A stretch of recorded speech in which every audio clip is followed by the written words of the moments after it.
Welcome to Rhema Words of Faith, Daily Bread Devotionals.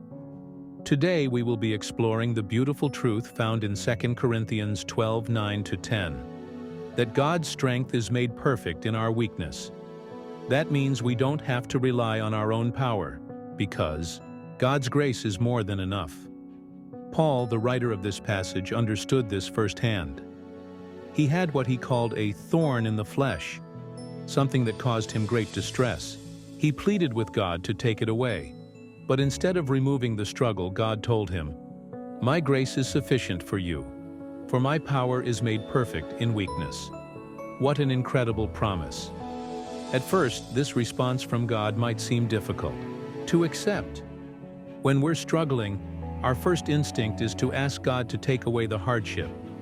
But what if the trial is actually an opportunity for God's power to be revealed in your life? Paul didn't just accept his weakness, he actually boasted in it. Why? Because he realized that when he was weak, God's power was working in him. Instead of trying to appear strong on his own, Paul embraced his dependence on God. This is a huge shift in mindset. In today's world, we're often told that we have to be strong, independent, and self-sufficient. But God's way is different. He wants us to lean on Him. True strength isn't about pretending to have it all together. It's about surrendering to the one who truly does. Think about the areas in your life where you feel weak. Maybe you're battling anxiety, depression, financial stress, or broken relationships. Maybe you feel like you're not good enough or don't have what it takes. The good news is that you don't have to have all the answers or all the strength. God's grace is sufficient for you. His grace covers your shortcomings, your failures, and your doubts. When we acknowledge our weakness, we create space for God to step in and work through us. That's why Paul says, "For when I am weak, then I am strong." It sounds like a paradox, but it's actually one of the greatest truths of the Christian life. Real strength comes when we admit our weakness and trust in God's power. One of the most powerful examples of this is Jesus himself. When Jesus went to the cross, he appeared at his weakest.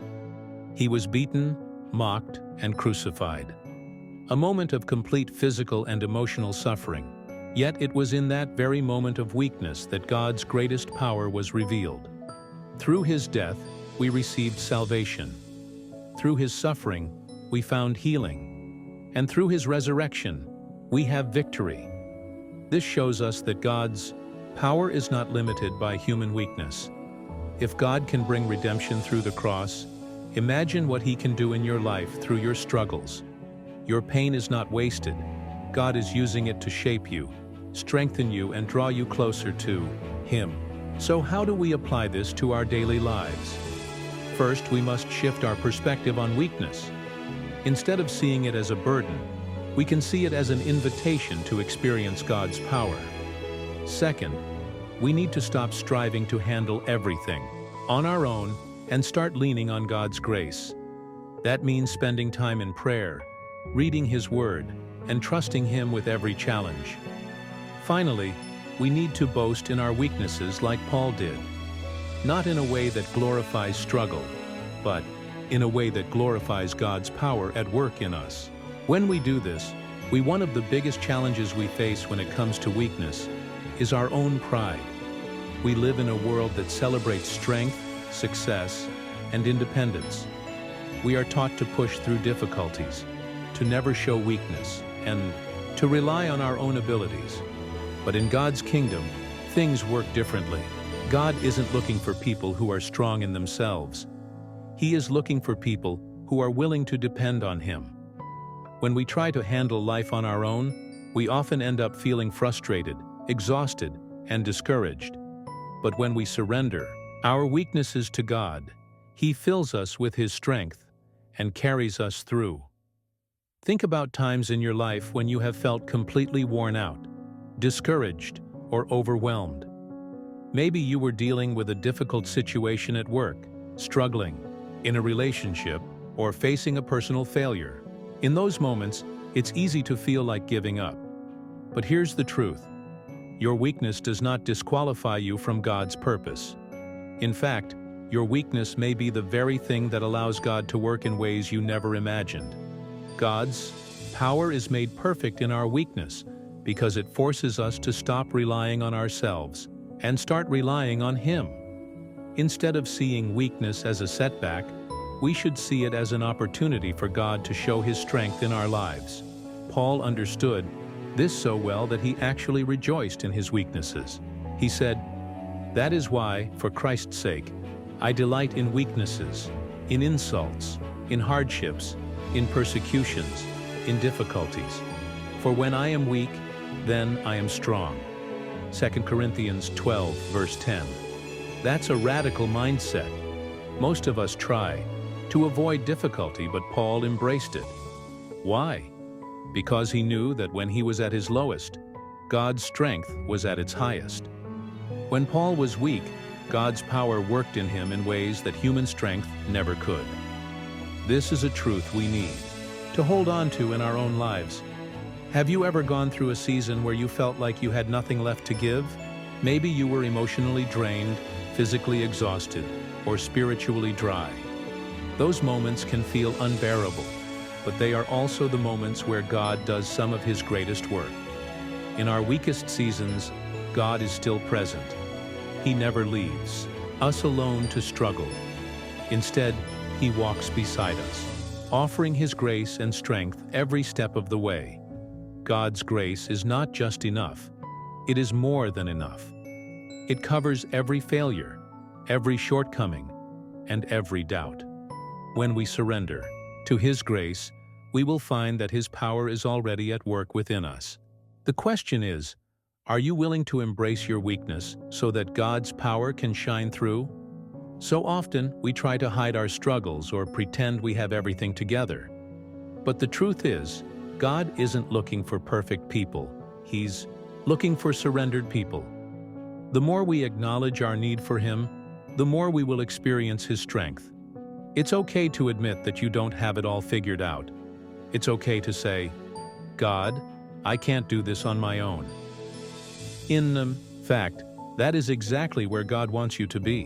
When you recognize your need for Him, you open the door for His power to transform your life in ways you never imagined. One of the greatest examples of God's power in weakness is found in the life of Jesus. When He was on the cross, He looked completely defeated. He had been beaten, mocked, and abandoned. The world saw weakness, but God saw victory. Through what looked like the greatest moment of weakness, God accomplished the greatest act of strength, defeating sin and death forever. This is how God works. He takes what seems weak and makes it powerful. When we feel like we are at our lowest, we need to remember that God can use those moments to do something incredible in our lives. The same power that raised Jesus from the dead is at work in you. It's easy to get caught up in our own abilities and forget that God is the true source of our strength. We often try to handle problems on our own, only turning to God as a last resort. But what if we made Him our first option instead of our backup plan? Instead of trying to fix everything ourselves, what if we said, "God, I need you. I can't do this without you," right from the start?